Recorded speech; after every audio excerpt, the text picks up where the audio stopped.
In this section, I will cover the important definitions for the terms used by the courts on your self-help court forms.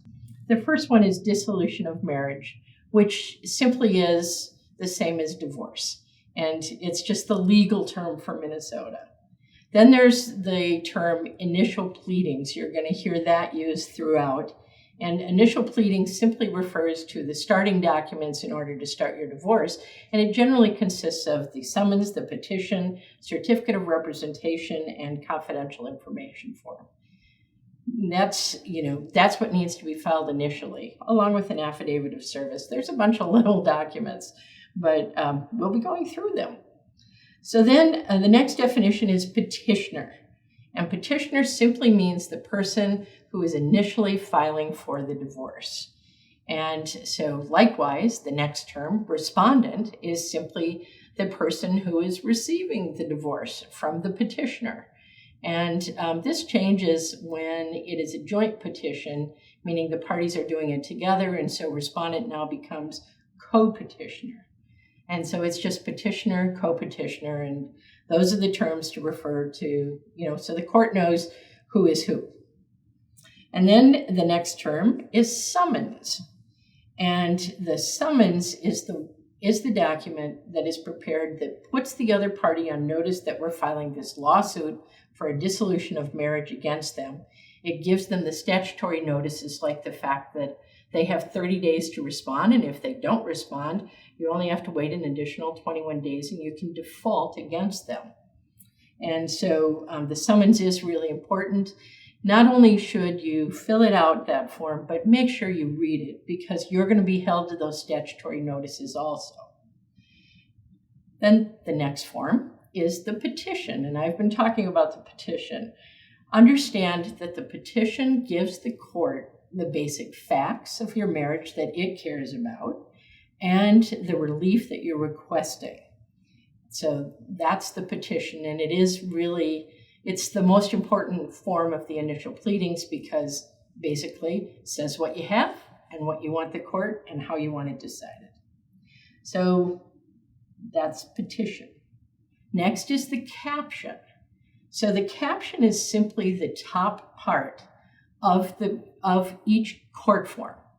And what it does is it's basically information for the court on where you're filing this divorce, the judicial district, the county it's being filed in. It gives the names of the parties, and it will include the court file number and the judge, usually the judge. And the important thing that you need to know about the caption is make sure you write out both of your names in full. Because just think about John Smith and how many John Smiths there are in the world. Or in this case, the being in Minnesota, it would be, the Johnsons. And believe me, if your name is, Jeremiah Johnson, there might be several. Hello, Jeremiah, that might cut you some slack. But you get my idea. It's that you want to make sure you use that middle name if you have one, because it's going to help you find your divorce online. So then, and quite frankly, it'll keep the other, keep it from you being differentiated from someone else and someone making a mistake. So then the next term that's really important is jurisdiction.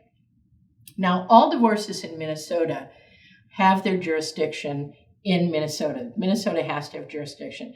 And what that's saying is that does the judge have the ability to order you to do something? And so if you live in the state of Minnesota, if that's where your residence is, then the court has jurisdiction over you. Now, does that mean you can't get your divorce in Minnesota if you live here and the respondent lives in another state or even another country?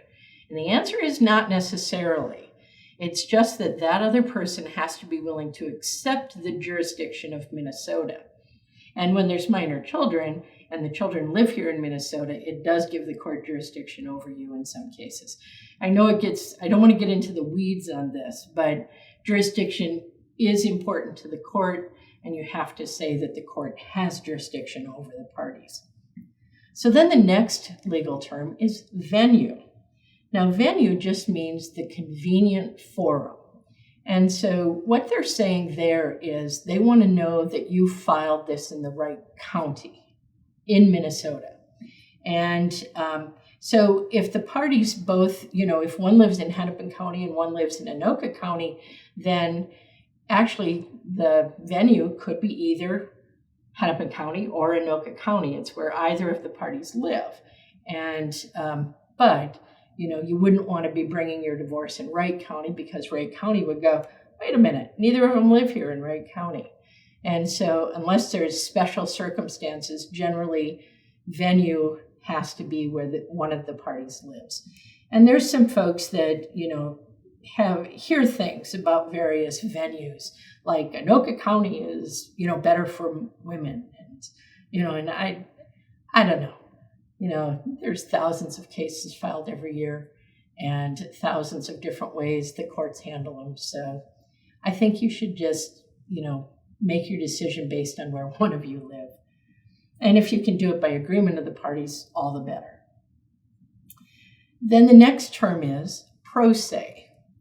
And you're going to hear that a lot. Again, this is Latin, and it just means that you're self-represented. You're representing yourself. And so, again, we are trying to get away from using the Latin because it makes people uncomfortable. I don't know. It's been a dead language for thousands of years. So I do think it's, but yet we still continue to say pro se. Just understand it means self-represented. And it's you folks if you're doing your own divorce. Then the next term is informa pauperis. And informa pauperis, it's based on the term pauper, which means poor, means you don't have the money. And that simply means in English, fee waiver. And so that's really important. And in another section, I do discuss when to use the fee waiver form. But there's some other important definitions that I just want you to become familiar with because it may apply to your divorce. One is QDRO, QDRO, and that stands for Qualified Domestic Relations Order. And just understand that this is a separate order issued by the court after your divorce, and it's only done to go and divide a retirement interest. And I will be discussing QDROs at length in another section regarding your retirement interests. But I do want you to be aware of that term because I hear people all the time, they'll write out QDRO like it's a word. And it's an acronym for QDRO. But it is a really important order. So if you are dividing your retirement interests, you're going to want to, have a discussion with an attorney on whether a QDRO is going to be needed. So then another important definition is it's actually the title of a form. It's called a summary real estate disposition judgment. And again, this is another court order that you get after your divorce. And what it does is it acts to divide the legal property of the parties. It relates to your homestead or other real property that you have. And just understand it's another court order that you can have the court sign and it gets served, and we will be talking about it in another section at length. Then there is the word quitclaim deed. And understand that quitclaim is actually one word, and it is not quick claim. It's not Q-U-I-C-K, it's Q-U-I-T. And just understand that it is the most common way that parties will divide a marital interest in the homestead is either through the quitclaim deed or the summary real estate disposition judgment. I just want you to be aware of that's how you say it at this point. And then there's another related to this on the homestead is you have the term joint tenancy and tenants in common. And just understand that in a homestead, if the two of you bought it together, then they very probably, you have a joint tenancy on that property. Whereas when parties are unmarried, then they are only tenants in common. Now, joint tenancy means you each have 100% interest in that property. Whereas when you're talking about tenants in common, you each have a 1/2 interest in that property. And so that becomes really important, especially if the homestead is not going to be sold prior to the time that you folks are divorced, because you might not want to remain in joint tenancy after the divorce. So anyway, that's something we will discuss in another section. The purpose today is simply to give you some definitions. And then there is, what is a default hearing? So the term default, that's kind of a fun one. And the explanation I like to use is you have two softball teams. You're in a softball league. And so you get to the field and the other team doesn't show up. And so you win that game by default because the other team didn't appear. And that's true in your divorce, is they're put on notice by the summons that they have to appear in this divorce. And if they say, I don't want to appear, then you can actually get your divorce in default. And so I just want you to be aware of that term, but there is a caveat on it, like there is with most things in the law. And the caveat is it is also called a default hearing if the two of you agree on the divorce and you've prepared a stipulated judgment and decree. And we're going to discuss those later. But I just wanted to give you some important working definitions as we start going through these forms. So that ends this section. And next we're going to move on to discussing the court's important timeframes. So that's all.